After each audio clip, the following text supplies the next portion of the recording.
Buonasera, signora e signori, and welcome back to that Eurovision site. Today, as you maybe have guessed, we are talking about Italy and the Sanremo Music Festival, which is, if you don't know, you gotta tread lightly here because people get offended.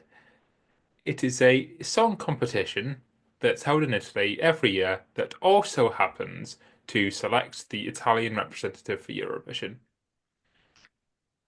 If you're thinking that sounds like a national final, yeah, but some people say no, apparently. You're getting damn votes on this video, aren't you? It's what I do it for. I'm Daniel. I'm joined today by, Hello, I'm Kittens. Hello.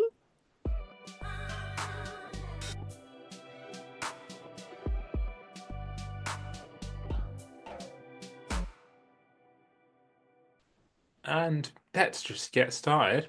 What do we think of this year's Sanremo? And it's all change for this one.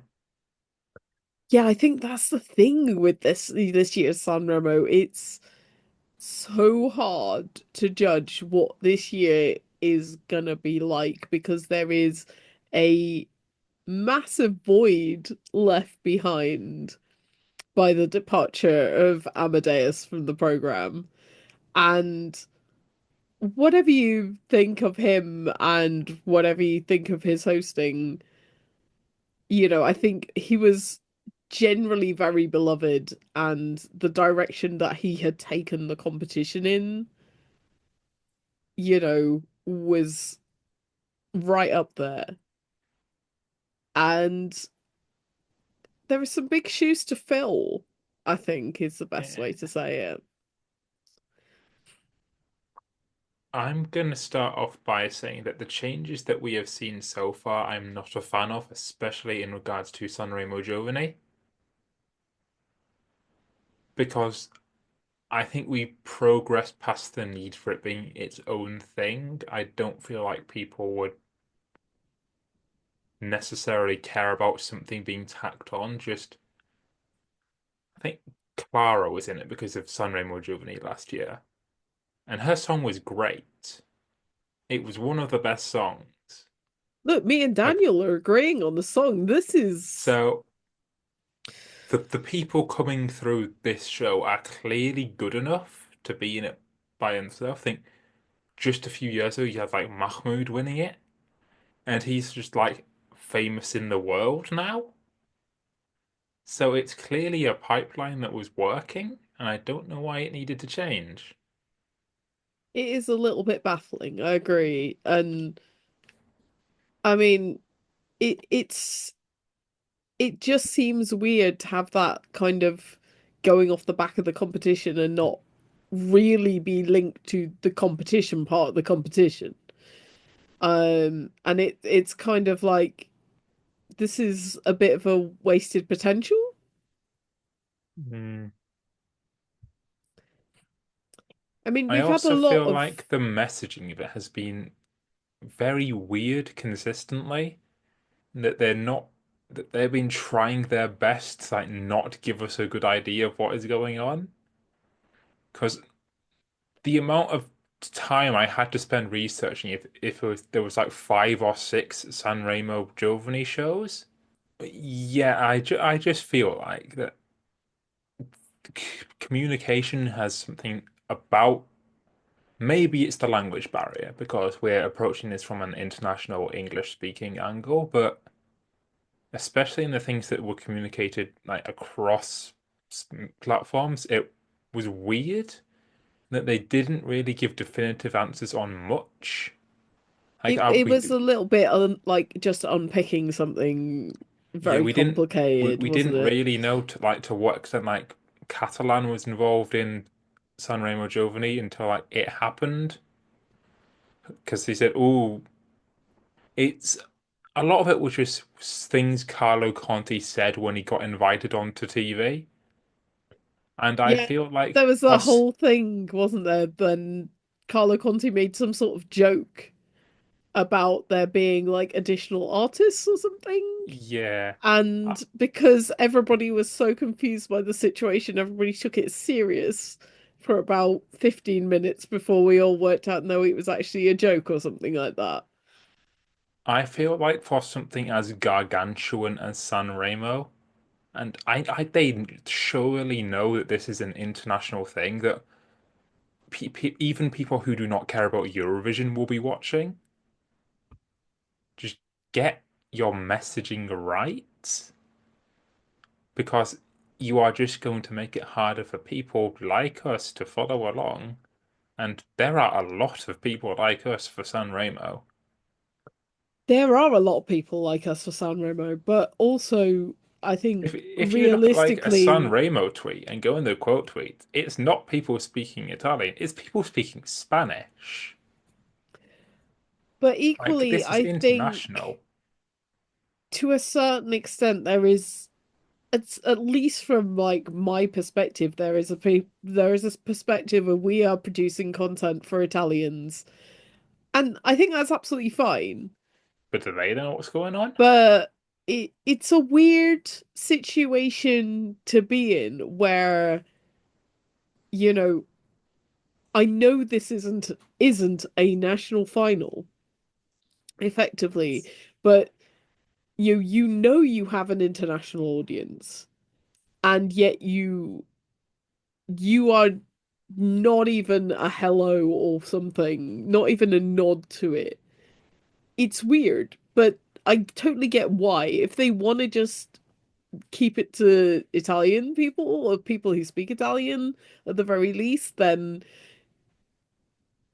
they're absolutely within their rights to do so. It's just slightly annoying for us as international fans. Yeah, and all I'm saying is if you're getting international guests in, you might as well cater to an international audience as well. I mean, for these Like they've artists, got Duran yeah, in one of the things. I mean, Like I feel like for like these artists, like Duran. we talk about in like other like national finals, they're doing this to reach a audience outside of their country. We talk about people winning Melfest so they can be big in Europe and stuff like that, for example. They don't seem to care. And I mean that Yeah. not in a I don't mean that as a slight. That is just the way it is. And I am absolutely pro that if that's the way it wants to be. I mean, on the other hand, there are enough Italians throughout the world to spread Italian music Yeah. without like I went to an Alpha concert after seeing him in Sanremo, and I was probably one of about five fully English speakers there, and I don't expect to be catered for as somebody who does not speak Italian. But I still had a great time. Trust me, he was a lovely lad. But also I wouldn't have found out about this guy without Sanremo. So Can I just say to the promotion company who brought Alpha to London, just let me know anything that you want just to get Francesca Mikkel into the UK. I'll pay it. Okay? Good. Right, now we got that out of the way. I would like to get on that there are 29, should be 30 will get on that artists in this year's Sanremo. I think 29 out of 29 of them are in Sanremo because it is a guaranteed hit in Italy, essentially. Because if you go into Sanremo, you are getting a song that is going to do very, very well domestically. That is how Sanremo works. It's how it's always worked. it holds an absolute stranglehold on the Italian music Yeah. industry for It, quite some time pe- around the yeah, contest. people have made like fun little graphics of, ooh, Melody versus Nelly Matula of the most streamed song of the season, like 2 million each. Half of these will get that in a day. Yep. That is the magnitude of how big Sanremo is. But I think that's Most, because you are dealing with something that isn't. it's a thing of its own. It isn't just a national final. I mean, it is a national. I'm gonna tie myself in It knots there. it it is a Um, it is a national final. That is not a bad thing. it is a national It can final be that is more also than a not a national national final. final that is a national final. But equally, you have that this is the biggest music festival in the country, effectively for this kind of music. So you just have instant exposure for every single one of these artists, which is why we have such big returning names. We've already said Francesca Michelin straight away, but we've also got Achille Lauro, we've got Elodie, we've got Fedez, we've got Francesco Gabbani, we've got just this long, long list. I could go on for quite some time of big hitting artists in a Yeah. way that national finals in other countries could not even dream of. I know this is because it's not a national final. Let's not. I'll stop timing myself up in knots of that. All right, but there is a list of talent here that most places could never dream of, and I just wish people would understand in the Eurovision sphere that people are not entering to go to Eurovision. People are entering because of this. Because every year I see, oh my God, X person is back. Why are you trying to go to Eurovision again? You've entered like 4 times. Kia, get a job. When it's just, that's they're not what just Sanremo is. they are participating in the biggest show of its like in the year in their country. This is like a grand honor, effectively. They would be doing a terrible job at their job to not be in Sanremo as much as they are wanted If you got to handed a to a certain ticket to go to extent. Sanremo and you turned it down, You better have a very good reason for it, and we'll get on to mm, that. But before we get on to certain people, are there people who are still in the competition that you're excited to see? May- Maybe some returnees, maybe some new faces. I mean, I only peripherally keep in contact with the Italian music scene, so I'm probably not a deep diver in this. I'm really excited to see the Colours back. I really enjoyed But their very interesting stuff song last title. year. Yes, it is certainly yes. Um, but I I am very glad to see them back. I'm very glad to see um I'm kind of I'm glad to see Clara back. She's been putting out some great music since, last time she was in Sanremo. So I'm really excited about seeing her back. Francesco Gabbani, I'm really excited to see back. And I think it's fair to say that it's going to be interesting to see Fedez and Achille Yeah, Lauro in the same competition, given I am what not has been particular going on about right any of their now. musics, but I am really excited for Fedez and Achille Lauro. That's gonna be fun, Like, and it's gonna be always messy. I'm a little bit borderline on them both. There are songs in their catalog which I really enjoy, and there are songs in their catalog that I'm like, meh. But whatever happens, it's going to be very interesting. I think is a diplomatic way of putting things. I think Um, iceberg material is what the kids are using these days. I mean, realistically, Sanremo every year normally has enough iceberg material to make its own iceberg. Um, Normally even before the show has even started. So I feel this year will Francesca be no Michelin difference. randomly getting like Fernando Alonso F1 driver to star in a music video. That is how big Sanremo is, by the way. Oh yeah. Like very famous broom broom car driver, or so I'm Yes. told, is just Even casually I know showing who up that man in. is. He's just showing up in somebody who's not even particularly a front runner's video. It's big.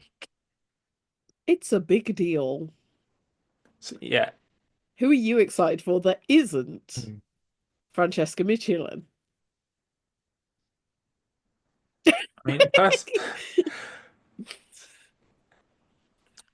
but I am excited for Francesca Michelin largely because I don't think that a lot of people in the Eurovision sphere have seen the best of her. Because Nessun Grado di Separazione slash No Degree of Separation was nearly 10 years ago now. And Chiamami per Nome is a duet, which that was kind of her thing at the time. She's kind of moved on. Well, sort of, but she'll still do them, but she's not doing two albums full of them anymore. And she's a more matured artist now, and I'm excited to see what that brings to Sanremo. And I hate to be boring, but I'm excited for Clara. I'm excited for the colours. I'm excited to see Fedez and Achille Lauro get into a scrap. And I am excited for names that I just do not know. See, this is Because the there are thing. several of them who I have never heard of. I've I've not made any effort at all to listen to their things. Because if we go into you've got me scrolling down. If we go into Sanremo 2024 Mm. and the people who are in it, Angeline Mango, I'd never heard of. I knew she was like big in Italy. I hadn't heard of her. She was amazing. She is probably the Eurovision 2024 artist I still listen to the most. And she's not even the only one in like this year's Sanremo. Because like Big Mama, great. Alpha, great. I mean, from last year, I had not heard of Big Mama or Gali, Alpha, great. and they have definitely become like two of my big artists who I listen to. So I do think, Year you before, know, Ariette, great. I do think for those of us who maybe aren't as versed into the Italian music scene and kind of pop in once a year, um, it is a great kind of introduction to what is going on. Like, I enjoyed Alpha so much I went to a gig. Yeah. So, you know, and he is adorable. Um, so He's just a little boy. I he is, but he's a very adorable little boy. But also I am waiting to find that artist. Like, I'm gonna say this wrong because I'm bad at Italian, but Ricci Poveri, Oh that yeah. kind of artist this year, somebody who you probably, unless you like know Italian music, is not going to be on your playlist, but comes in with just this stonker of a silly song. Well, not a silly song, but like it's just a fun, enjoyable 3 minutes, and you're just With, having a with great with some of the time. best outfits you've ever seen. Yeah, and that's the joy of this, to find something that is just stunning and silly and amazing. And there'll be somebody out of all of these people who will bring that either through their actual Sanremo song or on covers night, because we know that that always does Yeah. something. And we have songs for covers night. We And I do. Francesca Michelin is not singing a Taylor Swift cover, which genuinely shocked me. Because if you go onto any of her social media platforms on a given day, there's like a 50% chance she will be talking about that woman. I'll have to take your word for it, yeah. So when she got the opportunity, it was like, why not? But I think the real robbery is no Achille Lauro and Fedez to relax. That would that might be the end of Sanremo, but I think it would be worth it.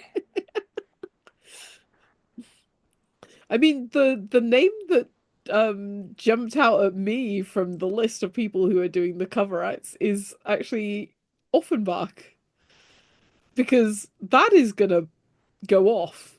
I don't see any way that that is not gonna go off.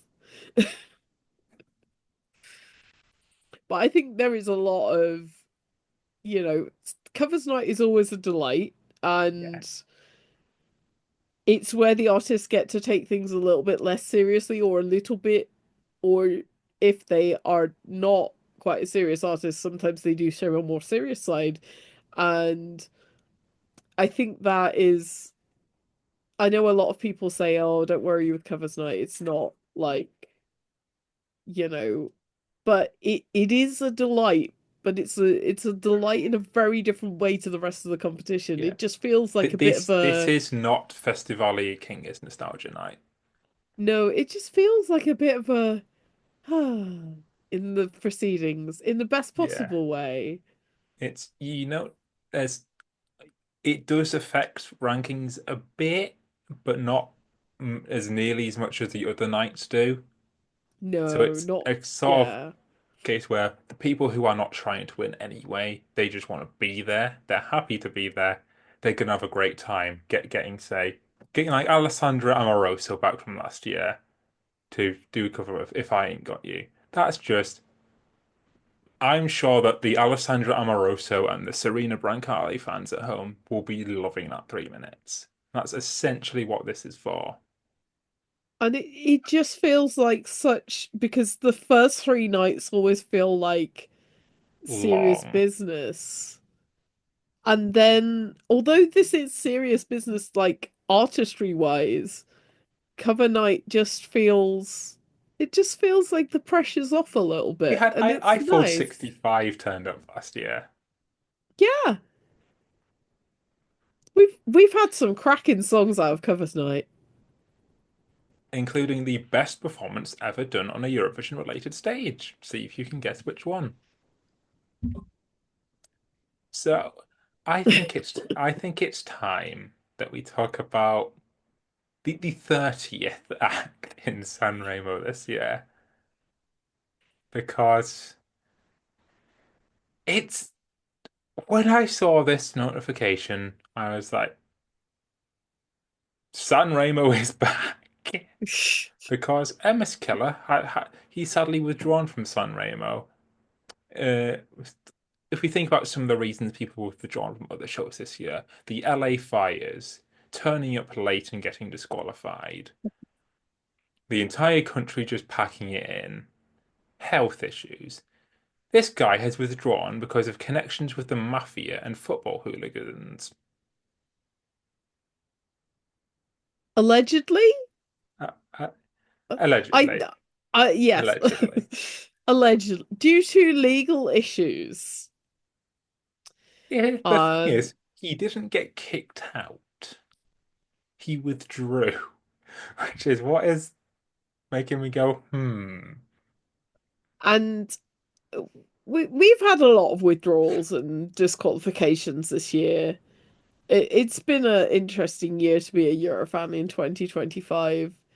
Um, My favorite one is that is the person who came in for a disqualified person withdrawing. That, we're keeping it like, so on topic tonight. that just sums it all up. But that was in It's Lithuania, which is not Italy. So let's yeah. I mean, I mean, it's the song chaos. has come out now. That song, I have not listened to it. Me neither. I will probably not bother. But by the looks of him, I But probably wouldn't have enjoyed it. I get the feeling that it probably wouldn't have been my jam anyway. He was a man Um, with tattoos. hey, that's not necessarily a bad thing. It is when they're Italian.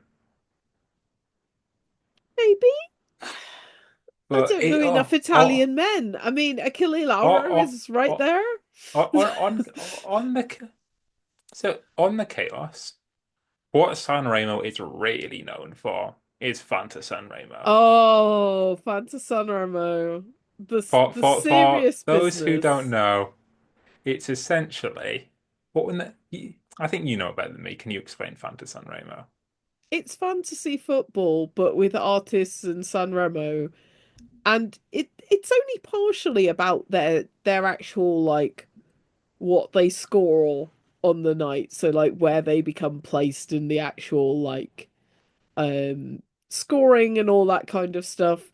A lot of it is about things that are silly but fun.